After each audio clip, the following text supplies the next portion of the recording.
ನೀವೀಗ Google ಕ್ರೋಮನ್ನು open ಮಾಡಬೇಕು. Google Chrome open ಮಾಡಿಬಿಟ್ಟು ಅಲ್ಲಿ HRMS government.in ಅಂತ ಕ್ಲಿಕ್ ಮಾಡಿದರೆ ಅಥವಾ ಓಪನ್ ಮಾಡಿದರೆ ನಿಮಗೆ ವೆಬ್ಸೈಟ್ ಓಪನ್ ಆಗುತ್ತೆ. ವೆಬ್ಸೈಟ್ ಓಪನ್ ಮಾಡಿದ್ಮೇಲೆ ಅದರ ಫ್ರಂಟ್ ಪೇಜಲ್ಲಿ ಲೆಫ್ಟ್ ಸೈಡ್ಗೆ ಡೌನ್ಲೋಡ್ಸ್ ಅಂತಿದೆ. ಆ ಡೌನ್ಲೋಡನ್ನು ಕ್ಲಿಕ್ ಮಾಡಿದರೆ ಇಲ್ಲಿ ಕಾಸ್ ಮೊಬೈಲ್ ಆ್ಯಪ್ ಅಂತ ಆರೋಗ್ಯ ಸಂಜೀವಿನಿ ಸಂಬಂಧಪಟ್ಟಂಗೆ ಆ್ಯಪ್ ಇದೆ. ಆ ಆ್ಯಪ್ ಡೌನ್ಲೋಡ್ ಮಾಡಬೇಕು. ನಾನು ಆಲ್ರೆಡಿ ಡೌನ್ಲೋಡ್ ಮಾಡ್ಕೊಂಡಿದ್ದರಿಂದ ಅದು ಡೌನ್ಲೋಡ್ ಆಗೇನಂತ ಕೇಳುತ್ತು. ಸೊ ಓಪನ್ ಕೊಡಬೇಕು.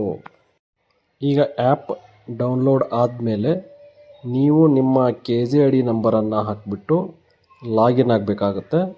ಸೊ KZID ನಂಬರು ಮತ್ತು ಪಾಸ್ವರ್ಡನ್ನು ನೀವು ಮೊದಲೇ ಕ್ರಿಯೇಟ್ ಮಾಡ್ಕೋಬೇಕು, ಅಥವಾ ಅಲ್ಲಿ ನ್ಯೂ ಯೂಸರ್ ಅಂತೇಳಿ ನೀವು ಪಾಸ್ವರ್ಡನ್ನು ಕ್ರಿಯೇಟ್ ಮಾಡ್ಕೋಬೋದು. ಸೊ ಅದನ್ನು ನೀವು ಮಾಡ್ಕೋಬೋದು.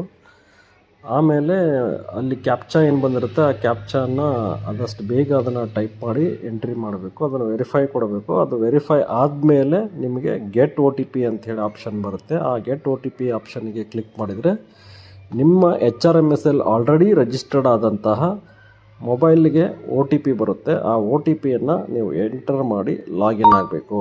ಸೊ ಈಗ ಅಲ್ಲಿ ಆಲ್ರೆಡಿ ಬಂದಿದೆ ನೋಡಿ HRMS ಲಾಗಿನ್ ಅಂತ.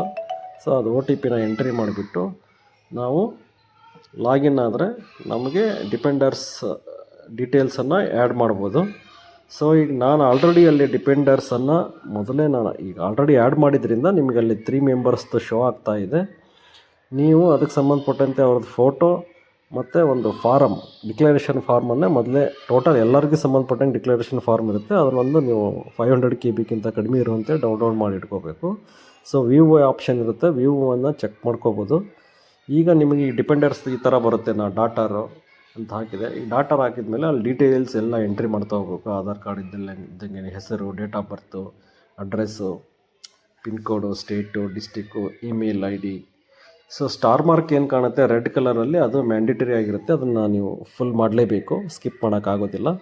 ಸೊ ಈಗ ಡಿಕ್ಲರೇಷನ್ ಫಾರ್ಮನ್ನು ನಾನು ಗೂಗಲ್ ಡ್ರೈವಲ್ಲಿ ಸೇವ್ ಮಾಡಿ ಇಟ್ಕೊಂಡಿದ್ದೆ. ಸೊ ಅದನ್ನು ಅಪ್ಲೋಡ್ ಮಾಡಿದರೆ ಲಾಸ್ಟಿಗೆ ನೀವು ಸಬ್ಮಿಟ್ ಕೊಡಬೇಕು. ಸಬ್ಮಿಟ್ ಕೊಟ್ಟ ಮೇಲೆ ನಿಮಗೆ ಮತ್ತೆ ಒಂದು OTP ಆಪ್ಷನ್ ಬರುತ್ತೆ. ಆ OTP ಹಾಕಿ ಕ್ಲಿಯರ್ ಮಾಡಿದರೆ, OTP ಹಾಕಿದ ತಕ್ಷಣ ನಿಮಗೆ DDO ಲಾಗಿನಿಗೆ ಹೋಗುತ್ತೆ. DDO ಲಾಗಿನಲ್ಲಿ ಅಪ್ರೂವಲ್ ಕೊಟ್ಟರೆ ಇದು